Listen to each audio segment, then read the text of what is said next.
Bonsoir. Nous recevons sur le plateau de la grande interview ce soir le docteur John Méry. Le docteur John Méry est médecin, l'un des soignants d'ailleurs ayant officié dans cette fameuse crise sanitaire mondiale de 2019 à 2021. C'est notre invité de la grande interview. Docteur, bonsoir. Bonsoir, mon cher. Alors, docteur Méry, tout d'abord, y a-t-il eu véritablement une crise sanitaire du nombre de Covid-19 entre 2019 et 2021?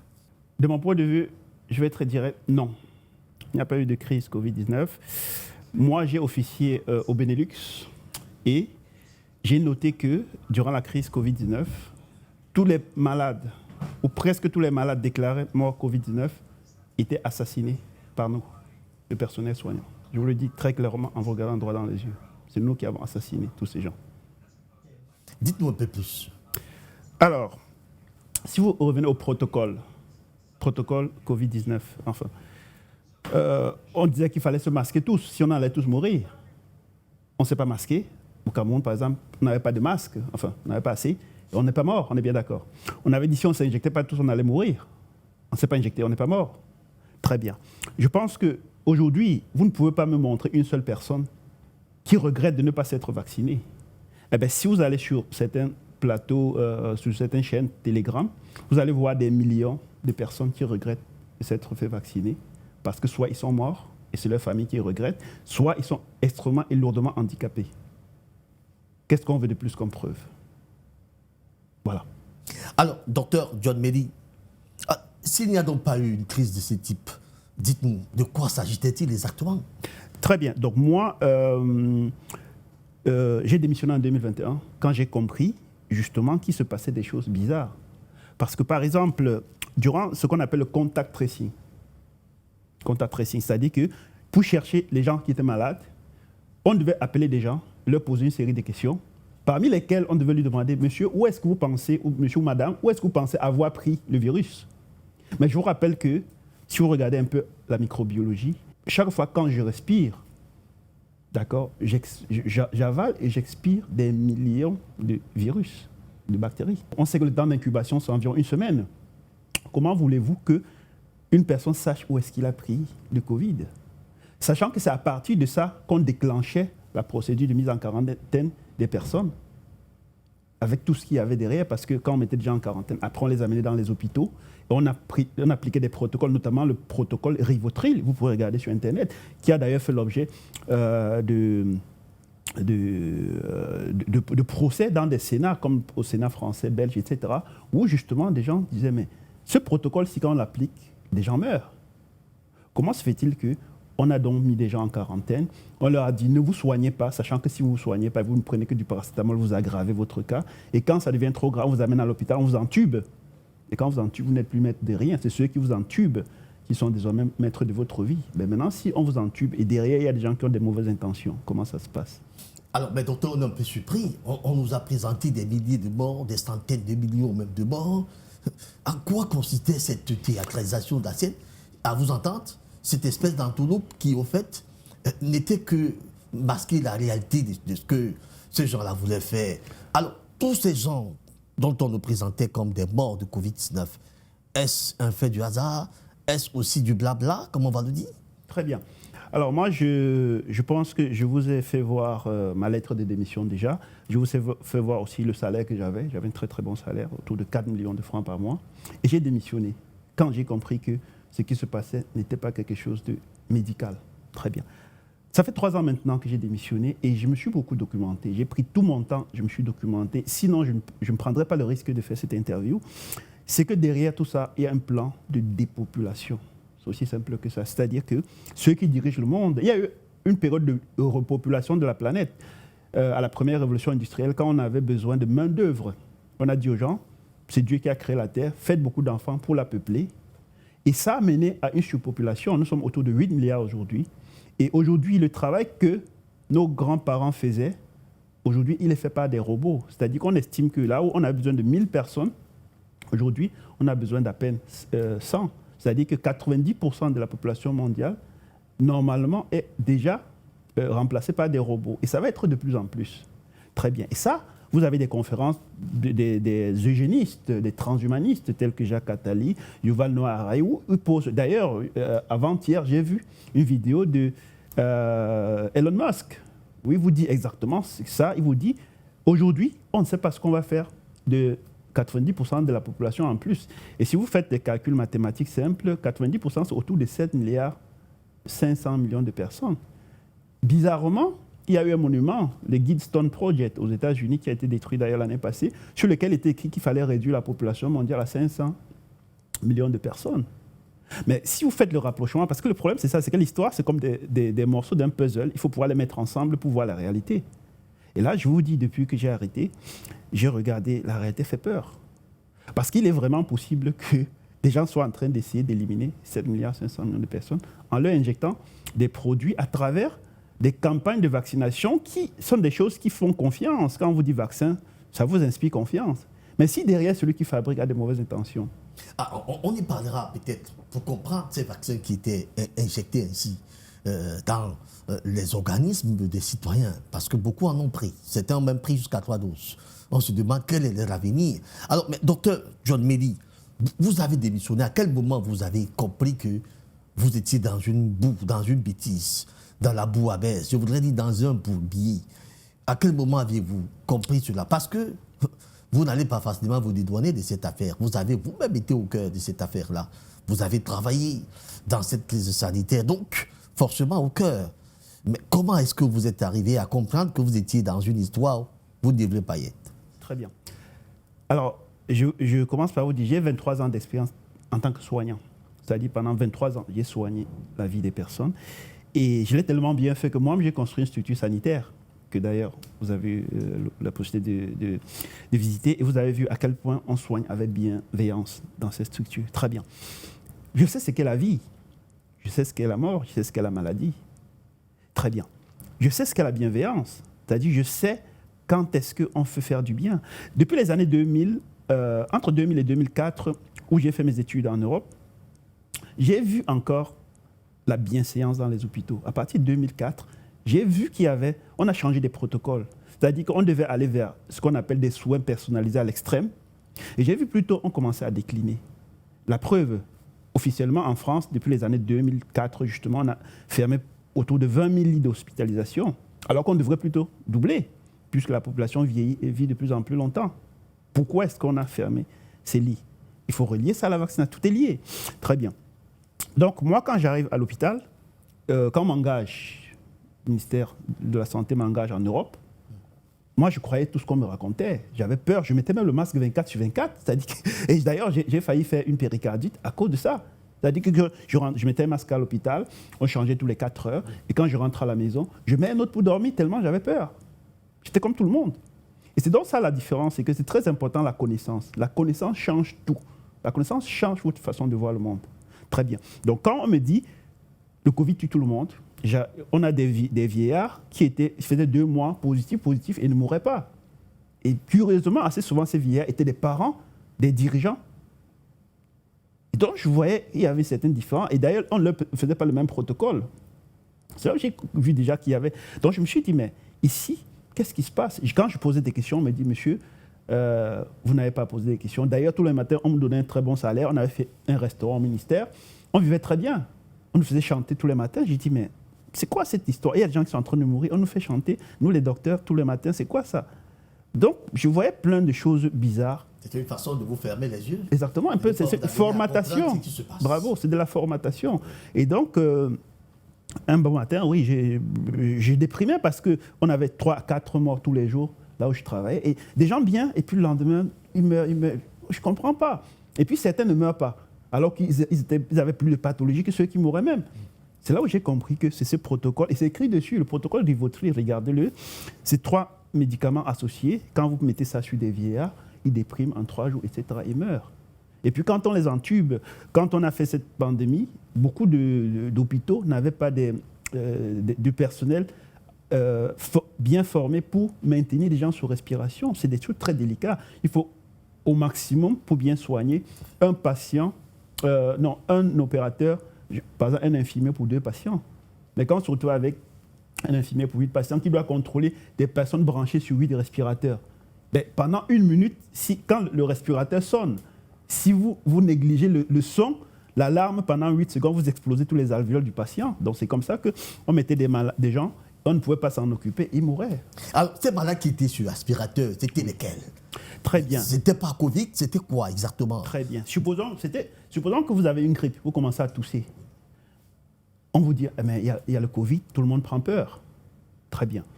Vous appelez les urgences, on vous dit, monsieur, les urgences sont pleines, donc restez à la maison, prenez juste du paracétamol, puisque ne sachant pas pourquoi vous toussez ou bien pourquoi vous avez la fièvre, on ne peut pas vous donner une thérapie. Tout à fait. Il aurait fallu d'abord qu'on vous analyse, qu'on sache quel truc, et on vous donne la thérapie juste. C'est ce qu'on appelle les soins personnalisés. Mais maintenant, quand on teste, on vous dit que vous êtes positif au Covid. Il n'y a aucune preuve, puisque jusqu'aujourd'hui d'ailleurs, que quelqu'un vienne me contredire, hein, personne n'a jamais vu le virus Covid. Personne n'a jamais vu. Ah ben non. Si quelqu'un a déjà vu, s'il vous plaît, écoutez, moi je mets 1 million de francs en jeu. Si quelqu'un m'apporte la preuve, direct, parce que ne venez pas me dire qu'un test positif, c'est une preuve de Covid. Ça, c'est une preuve d'un test positif. Tout à fait. Voilà. Donc, vous voyez, ces personnes arrivées à l'hôpital, on disait qu'ils avaient le Covid. Ça empire encore la situation, on se dit, ah, grave. Maintenant, on les prend, on les dépossède de leur faculté à décider. Puisque quand vous branchez au respirateur, désormais, vous êtes entre les mains de Dieu. On vous met des produits que vous ne connaissez pas, etc., etc. Et puis, c'est comme ça que vous déprimez. Et quand vous mourrez, on dit que vous êtes mort de Covid. Il n'y a aucune preuve. La preuve, d'ailleurs, on ne faisait pas d'autopsie. Pourquoi est-ce qu'on ne faisait pas d'autopsie? Alors qu'avant, on avait toujours fait des autopsies. D'ailleurs, pire encore, on donnait de l'argent aux hôpitaux du monde entier pour qu'il n'y ait pas d'autopsie. Pourquoi tout ça? Alors, à vous entendre, ça veut dire que cette pilote-là, aller à l'hôpital était un danger pour vous? Ah ben, je peux vous dire que moi, quand j'étais malade... Parce qu'ils avaient compris qu'il fallait décimer la vie. Absolument. Alors, quels sont les maîtres de cette super Chine? Alors, vous devez savoir qu'il y a des courants transhumanistes. Bon, moi, le mot c'est transhumaniste, mais les mots sont très importants. Moi, je trouvais plutôt déshumaniste. Très bien. Comme je vous dis, on est 8 milliards. 8 milliards, vous voyez à quel point nous sommes désorganisés sur la planète. Pour moi, ce n'est pas le nombre. On pourrait mettre 100 milliards, qu'il n'y aurait pas de problème. Mais le fait qu'on soit 8 milliards aussi désorganisés, on fait des guerres, ce n'est pas bien pour la planète. Donc, ces gens ont décidé d'éliminer une partie de l'humanité qui jugent inutile. Et moi, je ne suis pas d'accord. Je pense que chaque être humain a le droit de vivre. Alors, vous avez dit tout à l'heure que vous avez démissionné. Oui. Quelles en étaient les conséquences de votre démission? Parce que vous entrez dans un système comme celui-là, si effectivement c'est un système qui, ma foi, est savamment pensé pour décimer les vies, c'est-à-dire qu'il y a des codes de sécurité aussi sur lesquels on ne saurait sortir sans avoir un certain nombre de conséquences. Bien sûr. Quelles en sont les vôtres? Très bien. Vous voyez, je m'étais toujours posé la question durant ma carrière, puisqu'il y a une hiérarchisation dans le système médical, comme dans tous les systèmes, où il y a l'OMS, il y a les systèmes nationaux, il y a un CHU, dans ce CHU, il y a des professeurs, il y a des médecins spécialistes, il y a des médecins généralistes, il y a des infirmières, etc. Je me suis toujours dit de ma position, si d'en haut on me donnait un ordre qui devait nuire à quelqu'un, qu'est-ce que je devais faire? Et je peux vous dire, parce que j'avais souvent vu au cours des urgences, des ordres où on me dit faites ce médicament, et au final, vous faites le médicament et ça a causé des dommages aux personnes. Durant la période où j'ai démissionné, j'avais de l'hésitation, c'est-à-dire je n'avais pas de certitude comme maintenant, puisque j'ai beaucoup fait de recherches. Mais en médecine, on dit premium non nocere, c'est italien, dans le doute, on ne fait rien. D'accord? Ce qui veut dire que moi, si vous me donnez un salaire très très important pour tuer des gens, eh ben, je ne peux pas accepter parce que... C'est juste le salaire que vous avez perdu en démissionnant? Ben écoutez... Vous n'avez pas eu quelques frustrations, des menaces écoutez, de par le système qui était déjà en place? Mais c'était en Europe déjà. Le problème, c'est que oui, j'ai eu pas mal de menaces puisque... le fait que j'ai démissionné avait créé, j'avais mis la lettre de démission dans le groupe WhatsApp du ministère de la Santé là-bas, et ça a créé beaucoup de problèmes parce que beaucoup de collègues qui m'estimaient beaucoup ont été totalement déprimés. Et d'ailleurs, beaucoup sont décédés aujourd'hui puisque beaucoup ne m'ont pas suivi, ont pris ces injections, beaucoup sont handicapés, beaucoup sont décédés. Et donc, oui, ça m'a causé un très grand tort parce que ça m'a fait perdre mon couple, c'est-à-dire que j'ai dû divorcer. Bon, on a été autour de 130 000 au Benelux, sur presque 1 million de soignants à démissionner, à sortir du système carrément parce que Je pense, comme disait le professeur Louis En Montagnier, démissionnant, vous avez comme impression que vous vous dédouanez de tout? ben écoutez, du moment où... C'est votre conscience qui est en train de vous juger. Bien sûr, de la conscience déjà, parce que je peux vous dire que j'ai été hospitalisé moi-même quand j'ai su vraiment que ce que j'avais fait avait ôté des vies à beaucoup de personnes.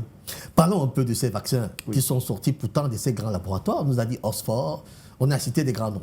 On a parlé des laboratoires occidentaux, asiatiques, américains. Oui, exactement. Mais de quoi étaient constitués ces vaccins? Il s'agissait de quoi exactement? Si ce n'était pas pour vacciner, c'était pour faire quoi? En Europe, ça a résolu le problème des maisons de repos qui étaient surchargées, des maisons de repos que j'appelle camps de concentration déguisés, puisque des gens allaient à la retraite de 65 ans, vivaient jusqu'à 90, 100 ans, et pesaient à la société. Hein. Déjà, ils sont déconnectés de leur famille. Vous voyez, nous, on aime bien nos vieux parce qu'ils sont avec nous. Mais imaginez si on enlève nos parents, on les met quelque part où on peut aller les voir une fois par mois, une fois par semaine. Vous voyez, ça déconnecte le lien.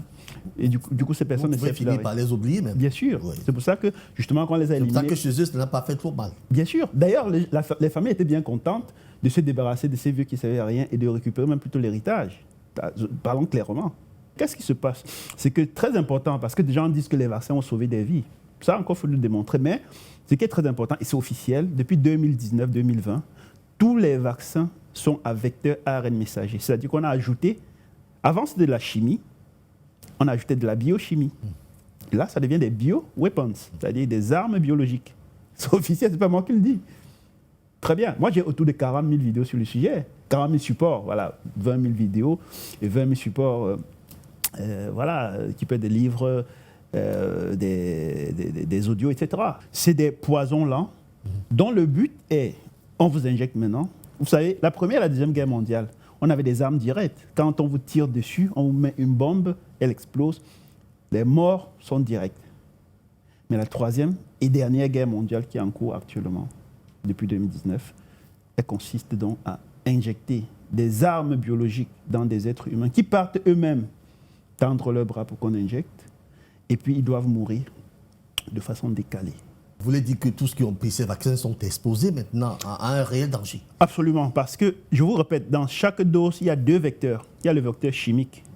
Puisque le principe de la vaccination, c'est qu'on a des microbes atténués. Comment est-ce qu'on atténue des microbes? Vous ne les attrapez pas et vous dites « je veux t'atténuer ». Non.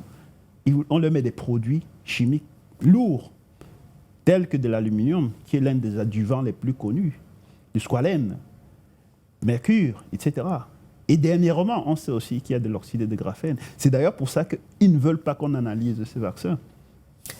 Mais vous avez des chefs d'État qui ont pris quand même ces vaccins. Écoutez... On a vu à travers des chaînes de télévision, des chefs d'État prenant ces vaccins.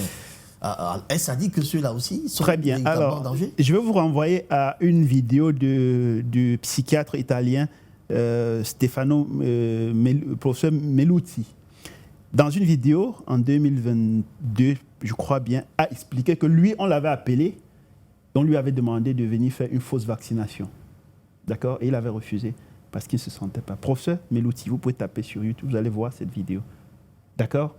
Ce qui veut dire que, officiellement, la plupart des sportifs, la plupart des personnes qu'on a utilisées, quand ils disaient non, si vous disiez oui, on vous injectait à vos risques et périls. Parce que vous êtes censé savoir. Je ne sais pas si vous voyez un peu. Ouais. C'est pour ça que vous avez beaucoup de chefs d'État ou bien beaucoup de personnes importantes qui ont pris tout naïvement. Mais quand ils disaient non, on leur dit, bon, écoute, on te fait le placebo. Comme ça, tu sers juste d'exemple aux basses populations. Parce que le but, c'est d'éliminer un maximum de personnes par tous les moyens. Vous voyez, il y a beaucoup de gens, par exemple, aujourd'hui, le pape que vous voyez assis, il a du mal à marcher. On pense que lui, il a pris... Ouais. Vous voyez ce que je veux dire? À nos jours, est-ce que vous avez souvenance de ceux qui ont pris ces vaccins et qui tombent? Absolument. De mes collègues, oui, de mes collègues, de mes amis. Et vous avez des pages Telegram où vous avez des millions. On estime qu'on est déjà à plus de 300 millions de morts dans le monde. Et vous savez, le problème, c'est que les morts ne parlent pas. On est déjà à plus de 2 milliards de personnes qui ont des effets secondaires, c'est-à-dire qui sont handicapées d'une façon ou d'une autre par ces vaccins. Et on n'est qu'au début, puisqu'on est en train de fabriquer plus de 260 types de vaccins différents qui vont venir remplacer tous les médicaments curatifs que nous avons aujourd'hui. C'est pour ça que moi, aujourd'hui, j'apporte mon témoignage pour dire aux gens, peut-être il est temps qu'on commence à réfléchir parce que ce plan qui est en train de se passer, c'est pas un jeu qui est en train de se passer. C'est pas un jeu. à travers cet échange, je pousse juste nos concitoyens, nos dirigeants, nos parents à réfléchir. Alors, docteur John Mweni, c'est quand même surprenant que une crise sanitaire comme celle-là puisse englober un grand nombre d'États qui connaissent très bien ce qu'ils sont en train de faire. Parce que, à vous entendre parler, on a comme l'impression que c'est un complot international. Et les États ont librement adhéré à ces complots, y compris des États africains. C'est quand même curieux, ça. Très bien. La réponse est assez simple et en même temps très complexe. Il y a deux cas de figure. Il y a ceux qui ne savent pas, parce que ce que je suis en train de vous dire ici, c'est le fruit de beaucoup de recherches. Je fais entre 10 heures et 18 heures de recherche tous les jours depuis 2021 que j'ai démissionné. Je passe tout mon temps à fouiller, parce que c'est quand même violent ce qui se passe. Donc il y a ceux qui ignorent. Mais maintenant, il y a aussi ce qu'on appelle un système international de compromat. C'est quoi le système international de compromat? C'est un mot inventé par les Russes, c'est-à-dire qu'on détient des dossiers sur chaque personnalité importante et donc on peut faire chanter des gens. Ouais, on peut dire aux gens, ne faites pas ceci, sinon, vous voyez ce que je veux dire? Et du coup, certains dirigeants se retrouvent complètement prisonniers. C'est pour ça que vous les voyez d'ailleurs malheureux. Alors, docteur John Mweni, n'est-il pas trop tard maintenant, puisque vraisemblablement le plan de dépopulation est déjà trop avancé et personne ne semble être au courant. N'est-il pas trop tard de sauver encore ce qu'il y a à sauver? Très bien. La réponse est encore beaucoup plus simple. Alors, vous devez savoir qu'il y a autour de 100 000 ans par là, il n'y avait que autour de 12 000 êtres humains sur Terre. Il y a environ 100 000 ans, il y avait autour de 12 000 êtres humains sur Terre. Et c'est les 12 000 qui ont donné 8 milliards que nous avons été avant ce plan de dépopulation. Très bien. Vous voyez ce que je veux dire? Puisque aujourd'hui, avec le même procédé avec lequel ils fabriquent ces poisons, qu'on appelle vaccin. Déjà, il faudrait remplacer le mot vaccin par poison désormais. La même technique permet de fabriquer des médicaments pour toutes les maladies, jusqu'au cancer. C'est-à-dire que la même technique qui permet de dépeupler aurait permis de peupler. Le problème, c'est que justement, on a l'aide des nanotechnologies aujourd'hui. Regardez, là, on est en train de parler, il n'y a pas de fil qui nous relie, c'est de la communication AirPlay, etc. Est-ce que véritablement c'est donc trop tard? Pour moi, non. Si on se réveille, il y a Est-ce qu'on peut désintoxiquer? Très bien. Il y a plusieurs bonnes nouvelles. Oui, tout ce monde qui ont pris... Bravo. La première bonne nouvelle, elle va aux Noirs.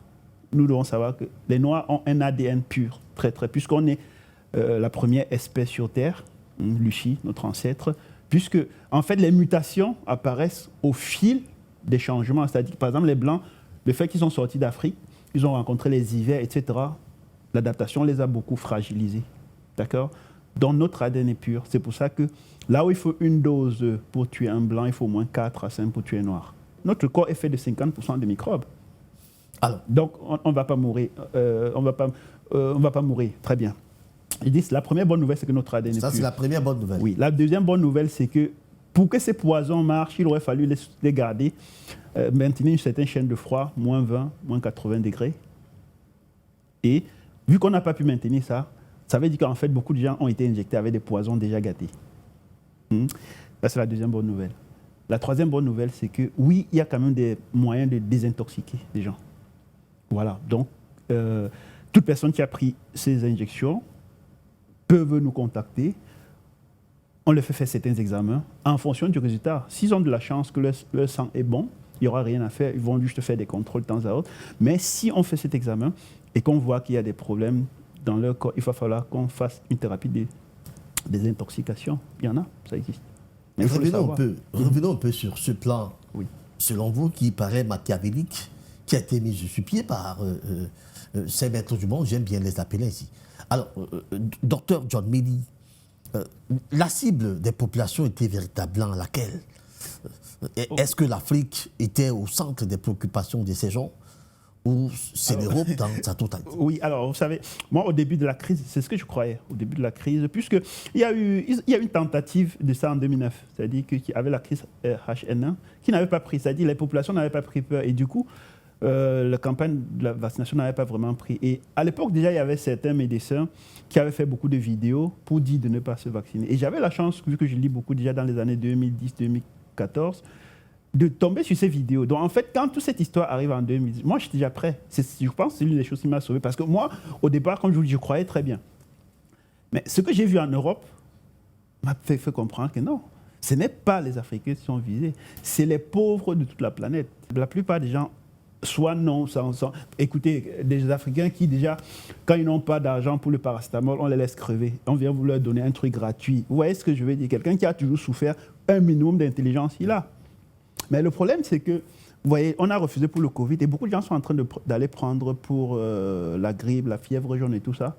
Mais si je vous disais que c'est peut-être la même chose qui est dedans, vous voyez ce que je veux dire? Donc, faisons très attention. Est-ce qu'on analyse ces flacons-là? Parce que j'ai eu une amie, je lui ai demandé, est-ce que qui fait ces campagnes de vaccination, est-ce que tu peux me trouver un flacon? Elle me dit non, tous les flacons doivent rentrer au ministère, etc. Mais pourquoi on ne fait pas ça sur tous les médicaments? Donc, on ne veut pas que les gens analysent, on ne veut pas que les gens sachent ce qu'il y a dedans. Première chose. Deuxième chose, elle me dit, en fait, quand ça arrive sans la notice. Il faut rendre compte de ce qui se passe ou pas. C'est-à-dire que vous avez des médecins formés qui violent le principe de la vaccination parce que le principe dit que vous devez savoir ce que vous injectez sur vos malades, vous devez leur expliquer et le malade fait balance, bénéfice, risque, c'est là où elle accepte de signer pour se faire injecter. Mais j'ai vu des gens qu'on injecte en route comme si, je ne sais pas si vous voyez ce que je veux dire, mais la vaccination c'est un acte médical extrêmement sérieux puisqu'on vous injecte des métaux lourds qui, en fonction de votre état de santé, peut vous nuire. Vous voyez? Donc, il y a eu violation de la vaccination à 4 niveaux. 1, le fabricant qui a signé, qui n'est pas responsable. 2, les États, tous les États qui ont signé comme quoi ils ne sont pas responsables. 3, les soignants du monde entier. On a modifié les lois de tous les pays pour qu'ils ne soient pas persécuibles. C'est-à-dire qu'on ne peut pas poursuivre des médecins, des infirmières parce qu'ils vous ont fait un dommage. 4, les gens qui sont injectés, eux-mêmes sont en train de violer le principe de la vaccination, puisqu'ils sont censés avoir respecté, je ne sais pas si vous voyez ce que je veux dire. Donc, toutes ces choses-là reposent juste sur l'ignorance du principe même de la vaccination, qui est un principe bipolaire qui n'a jamais marché, parce que les corps sont quantiques, les corps sont multipolaires. Vous voyez? Alors, on nous a parlé des laboratoires, des vaccins qui seraient d'ailleurs mis en pleine préparation, on nous a parlé des doses, on nous a parlé de tout ça. Alors, docteur John Belly, pour sortir peut-être sur cet entretien, on veut comprendre, est-ce que le monde entier dérange ces gens? Est-ce que la population actuelle dérange au point où il faut s'en débarrasser? Très bien. Pour comprendre, vous devez tout simplement regarder ce qui se passe en Ukraine. Zelensky, comique président juif, avec BHL, Bernard-Henri Lévy, qui dit que le président Zelensky est un monument juif, déjà. Alors qu'on sait que c'est l'un des hommes les plus corrompus, ce n'est pas moi qui l'ai dit, il y a des journaux qui montrent comment l'aide qu'on lui donne, une partie est détournée pour ses trucs personnels, très bien. Il faut regarder ce qui se passe à Gaza. Et depuis l'autre jour au Liban, on a totalement détruit, on est en train de vouloir éliminer 2 millions de Palestiniens. Et si vous avez vu d'ailleurs, dernièrement, on a refusé qu'on amène de l'aide et des médicaments là-bas, mais on a fait une trêve pour leur donner des vaccins à 650 000 enfants. Paix à leurs âmes, vous voyez ce que je veux dire? Qu'est-ce qu'on veut comprendre de tout ça? Ben voilà. Ben maintenant, moi, j'essaie juste de ne regardez pas les doigts. Et vous laissez aux autres là, le choix de comprendre. D'ailleurs, c'est ce que moi, j'essaie de faire comprendre. N'essayez pas de me tuer parce que vous ne résolvez aucun problème. Depuis qu'on tue les gens, là, ça a donné quoi? Et puis quand vous tuez quelqu'un, vous ne vivez pas plus longtemps. Hein? Docteur John Belly, vous avez 30 secondes. Vous regardez cette caméra qui est juste en face de vous. Ouais. Vous avez peut-être un message à faire passer? Très bien. Alors, moi, je dirais aujourd'hui, avec mes 23 ans d'expérience, ne vous vaccinez plus.